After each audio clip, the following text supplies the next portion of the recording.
Wait, so you thought I was just going to complain about Adema? I love Adema.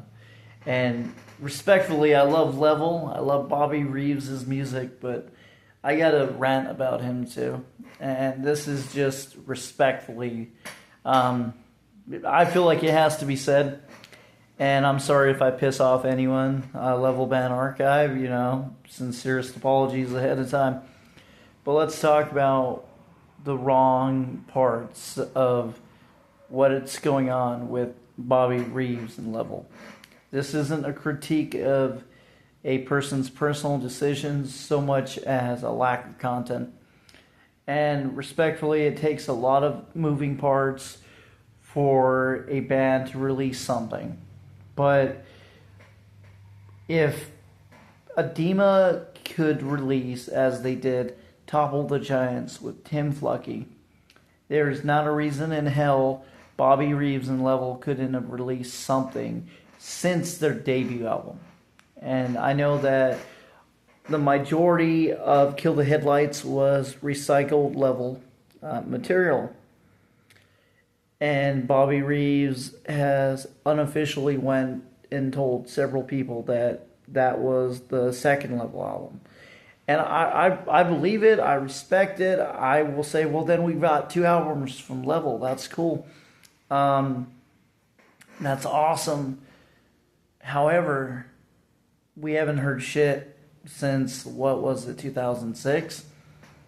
Can you name one full song that wasn't acoustic that Bobby Reeves has released? Something that is not a cover, something that is not essentially, for the most part, like it's not someone else's work. And the truth is, I've heard demos, they're phenomenal. I think they're amazing. But you haven't. And I'm not in a disposition where I can share what I've heard. So my critique comes from, other than two live shows I know about, what has Bobby Reeves done and what has LeVeL done? And really, I can't think of anything.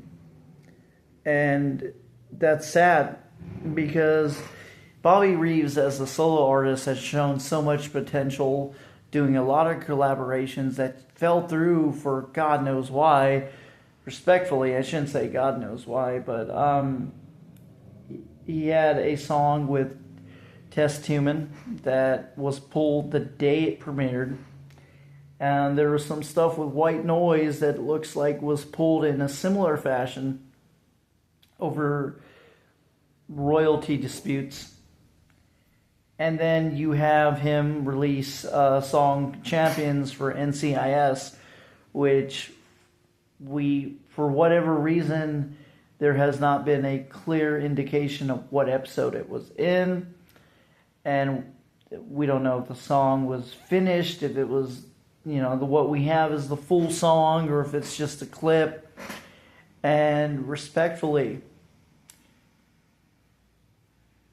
you as a creative person have to create. I know things get in the way and everyone works at their own pace.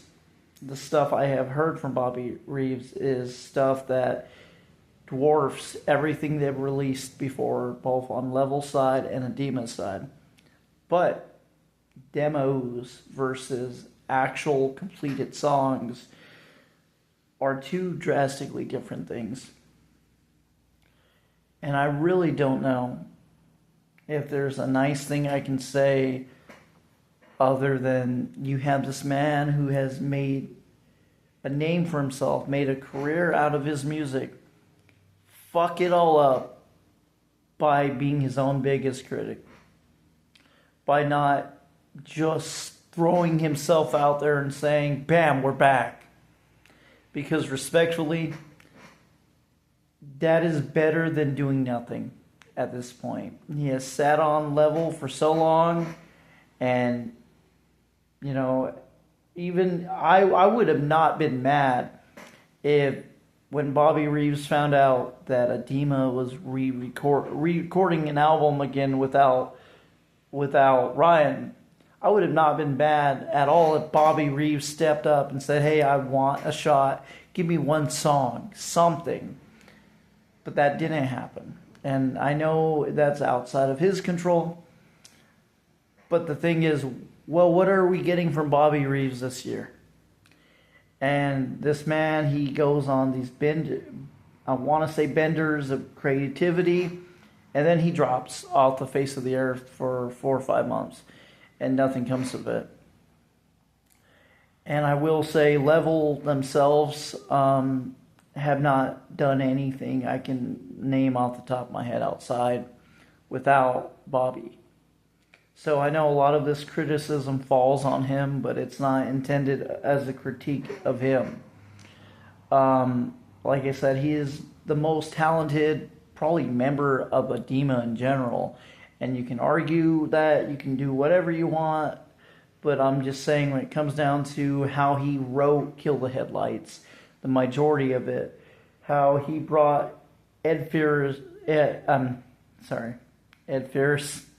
you know what I'm trying to say, and basically jumped on Adema, and they were ahead of their time. Like, that is the most requested album from the band. That's the only one we need on Spotify, and it always gets brought up.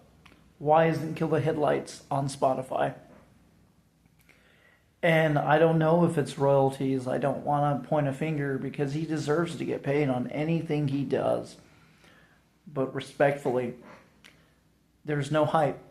There has not been hype since he launched his YouTube channel. I think it was back in like 2010. And he released some acoustic stuff. And we all ate it up. We all got on board. I mean, I love that. I love Should Have Known Better. But it's 2025. Where's the full version? Where is LeVel's follow-up? Where is the album that fucking sucks that we get to say, you know what? It kind of grows on me.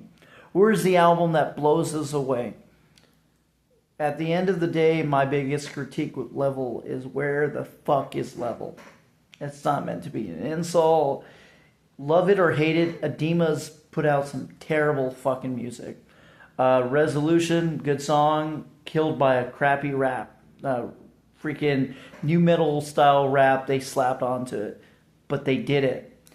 And because they did it, and there were some good parts, there were some bad parts, they kept the ball rolling. They brought in new fans. They showed, hey, we're still relevant. They didn't have Mike Ransom, so they got Mark De Leon. The mentors. I'm not going to explain that difference because that's its own video, which I'm not doing. But the point is, you cannot be afraid of failure when creating music. If your shit sucks, so fucking what? But if you don't go out there and try, you die out. I mean, really, LeVel was in Batman Begins, the trailer. They have all the potential in the world as a group. I can literally, I can go on tangents on how good LeVel's music is. Superhero, ATV, Shattered, and the acoustic version of Shattered, one of my favorites, Surrounded. Just so much beauty and texture. I mean, look at their cover, Portishead, Wandering Star. Just a nice take. Such a odd selection to be included for the album, and it works. And look at Bobby Reeves' cover of When Doves Cry, Alice in Chains, Wood. The point is, we need more. And my biggest critique, my biggest complaint is we don't have more. And the stuff I have, I can't show because that will affect my relationship with some of the members. You know, they're awesome people and I'm a huge fan. That's why I'm blessed to have these blessings. But they got to step up for the fans, remind us that they're still here. That's my opinion, but I don't think any of you disagree with that part.